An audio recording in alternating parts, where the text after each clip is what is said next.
have a Christmas party later and leaving in like literally an hour. We gotta get this done quick.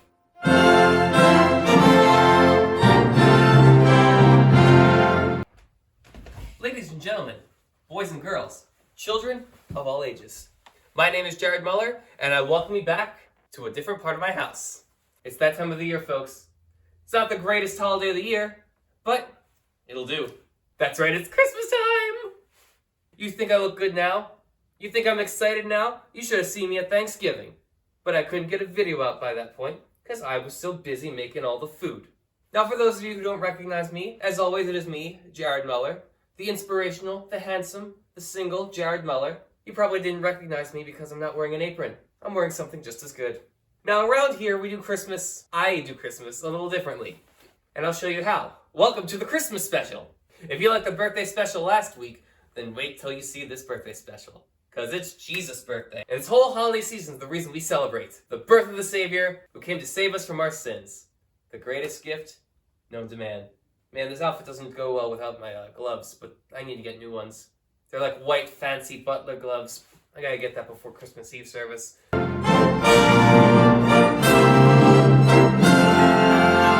Now, if I was to rank Christmas, I'd put it as, say, my fourth. Yeah, I'll put it as my fourth most favorite holiday overall. First being Thanksgiving, of course. Second, my birthday. Third, printer maintenance day. Fourth, Christmas. How about that? Religious significance, I'd have to put it as number 2 for religious significance. Number 1 being Easter. Third, Thanksgiving. Fourth, my birthday. So number 4 in my heart. Number 2 in my spirit.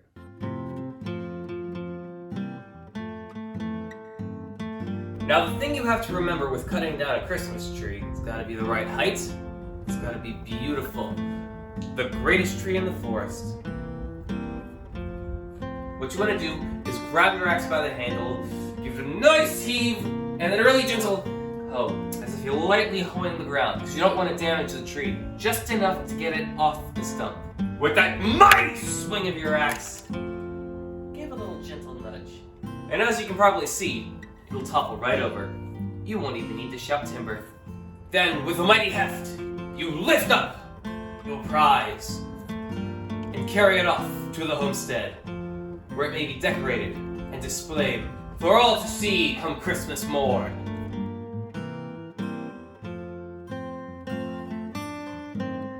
Now that we have our tree here, as magnificent as this is, we need to decorate it. We need to make it look as bright and as beautiful as me.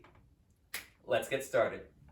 Now the key to good decoration, whether it be tree or coat rack, what have ye, is first getting the proper decor. Right now we're using a string of 200 individual Christmas lights, the rainbow colored kind, because frankly, they're the best ones. Make sure it's all untangled. Before you get started tying your tree, you gotta make sure that your distance between the outlet you're using and the plug of the tree is the proper length. Because if it's too short, because we're tying it to the legs here, it's not gonna reach the outlets. So I'm gonna move this back here really quick. Plug it in first, and then basically wrap it like that.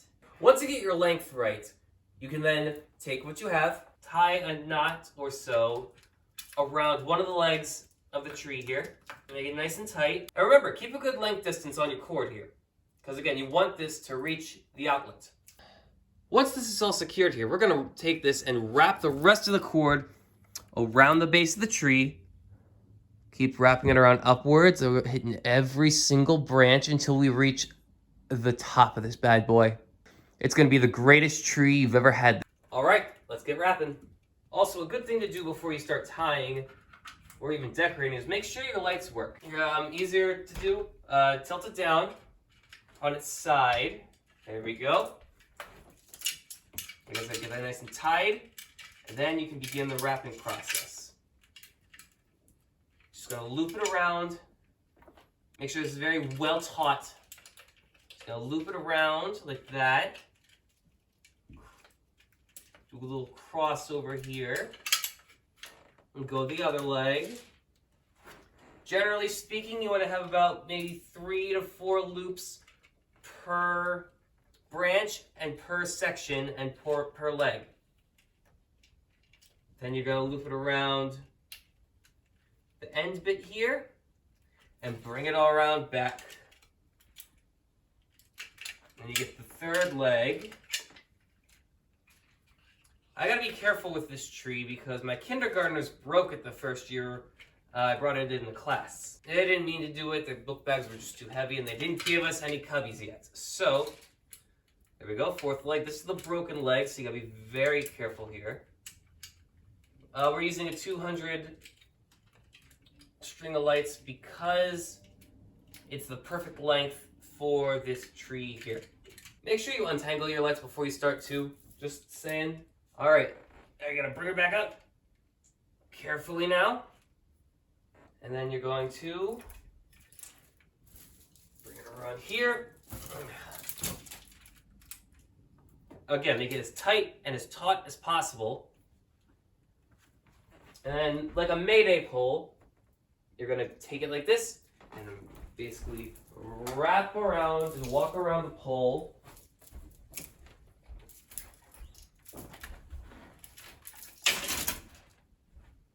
Real nice and simple. Or you can just go like this because you'll get dizzy the other way.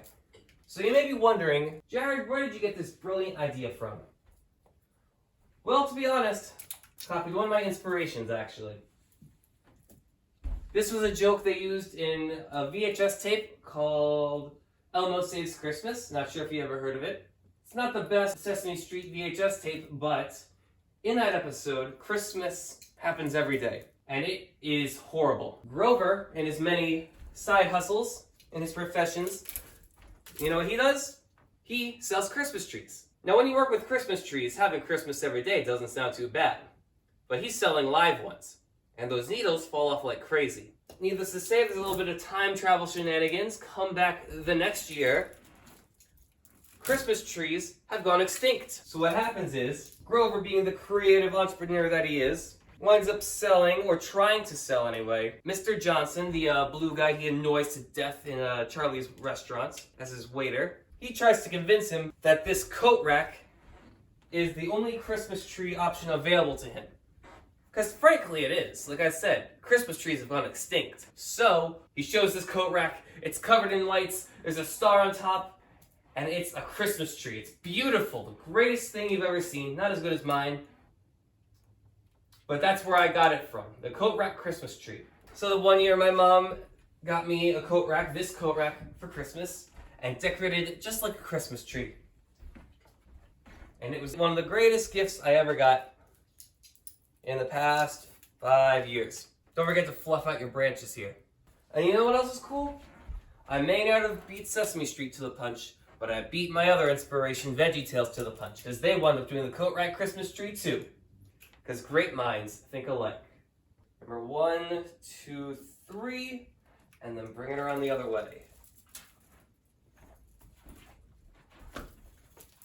Facing alternating between branches. So I don't teach anymore.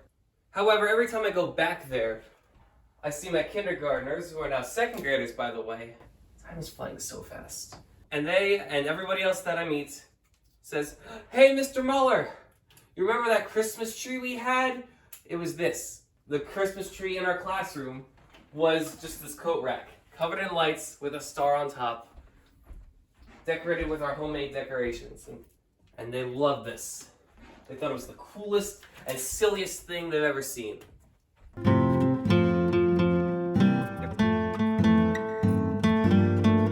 It's easier if you don't have a broken leg, just saying.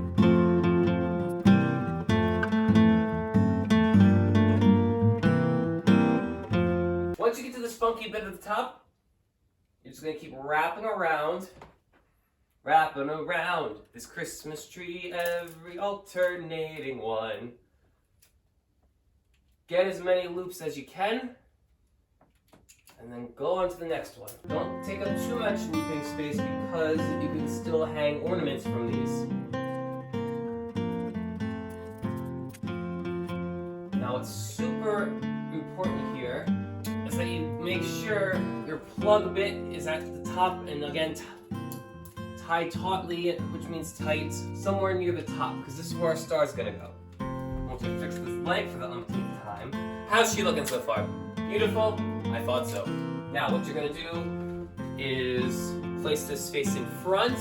You should have made a nice little nest here so the star points can stick in, because my thing doesn't have a bottom. Wrap this green bit around because it matches and it'll blend right in until you can get to this plug. Oop. So when we plug it in, the star will glow as well. Ta-da! It's beautiful! Now, one thing we're going to do this year that I've never done before, we're going to break out some garland here, and we're going to spice up this tree. Oh, that made it worse. I should not have done that. It's too late to turn back now, because frankly, I'm too lazy. And there it is. The greatest Christmas tree the world has ever known, or will have ever known. Look at that. Glorious, is it not? In fact, look at this entire house. All my lights are set up. It's beautiful.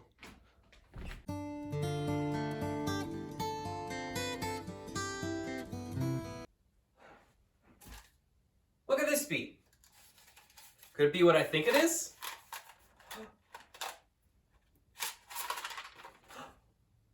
No, it is. Look at this. It's Santa's official naughty nice list. Let's see, where did I make it? I made the nice list. I made the nice list. Ooh, unfortunately, I don't think most of you did. Yep. Says right here, black and white, plain as English. Naughty list. You watching at home. Probably because you're not subscribed to me. Shameful. Ooh, but down here, nice list. Alongside of me, people who are subscribed. You think I'm making this up? It's legit on the list. Would I lie to you? Especially on Christmas? I don't think so. Now you're probably wondering,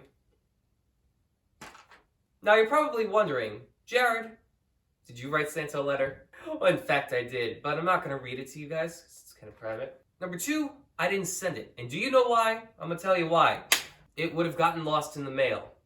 The United States Postal Service sucks. You can do better. We can do better. So no, Santa didn't get my letter, but I did write one.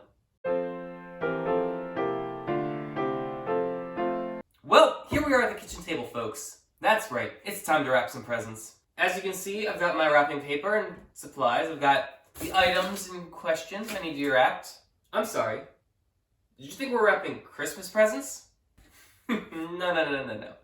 You see, my family has several birthdays before Christmas. So not only do I have to go buy Christmas presents for them, I also have to do birthday presents. Do you know how hard it is to find both Christmas presents and birthday presents at the exact same time? The way I do presents? Oh well. I'm going to wrap these well thought out birthday presents right here on camera because I know for a fact my family doesn't watch these. So they won't even know what's coming. So first things first, my brother's birthday was yesterday. I'm going to wrap this lovely shirt I designed for him on customink.com. # not sponsored. How's there hair on it already? This just came out of the packaging. If you know, you know. If you don't, educate yourself. Now, my brother is a god-tier gift wrapper. I'm not even going to try and come close to his gift wrapping skills. Now we're going to take our wrapping paper.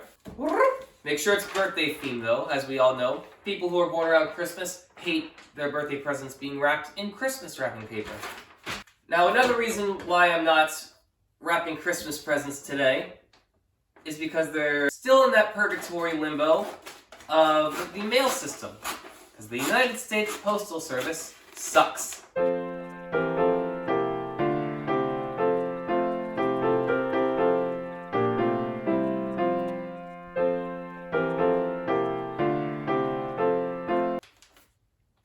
I've got deadlines, people. Come on. So my mom's birthday's in a few days, and she was in desperate need of a soup ladle. So I ordered it for her. Luckily, it came through. These guys didn't even send me an order confirmation email or a way to track it, so how was I supposed to know if it was going to get here in time? So this label... Holy cow! Look how huge this thing is! Look at this bad boy! Why is it scratched? Stainless steel, but not scratchless steel. Great, thanks. But also, look at this! I could stick an infant's head in here. Not that I would. I didn't know 12 ounces was so much. And my mom already guessed what it was because she doesn't read the names on the packages when they arrive. She reads the label where they are from. So she just took a wild guess and guessed correctly. But look, this ladle size. Also, wrapping paper choice is very important again. This is my mother's favorite pattern / color. Is cheetah or leopard print. I'm not sure which one. Listen, you should see the way my brother wraps things. It is legitimately the coolest thing you've ever seen. I'm not going to try and step on his toes while he's not here, so we're going to wrap this ourselves in the most slapdashly way possible.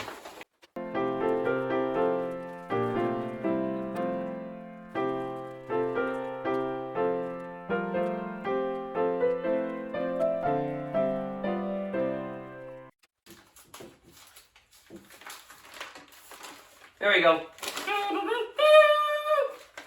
Lovely saxophone. She'll never know. Never be the wiser.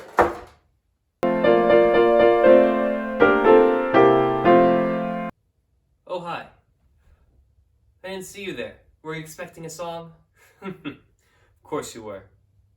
Unfortunately for us both, you're not going to get one. Least of all this year. For one of two reasons. Maybe both of two reasons. Number one, this thing is extremely out of tune. And number two, frankly, I just don't know how to play. Can you tell I've never taken a lesson? When it comes to Christmas music, there's always two categories you can put them in. There's the religious side and the secular side. Religious songs would be the birth of Jesus Christ, basically. Away in a Manger, Silent Night, Mary Had a Little Lamb. Secular music would be about Santa Claus, the holiday in general, so long as you don't mention Jesus. Which is kind of a shame, because it is his birthday. He should be the star of the show. For me personally, I have favorites in both categories.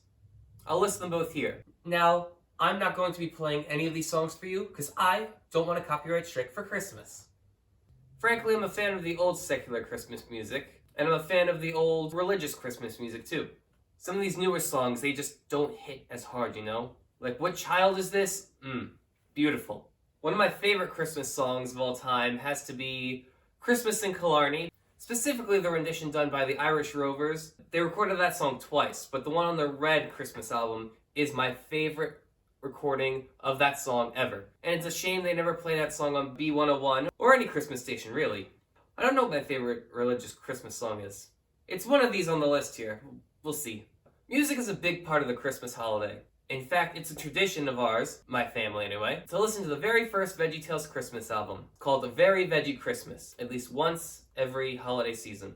And it slaps, especially for classic VeggieTales. Mwah! He Is Born the Holy Child, I'm there every time.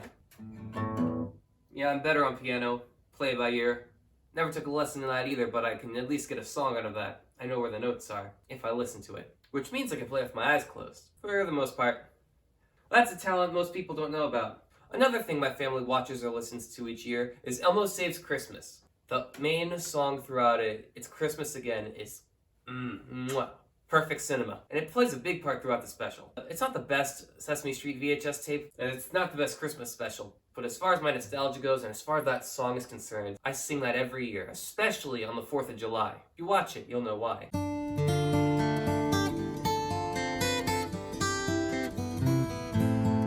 Okay, since people really expect me to make something, I made these earlier, didn't record it. I have homemade snickerdoodles and homemade oatmeal raisin cookies. I'm bringing them to that Christmas party I said earlier. Speaking of which, I gotta get going soon.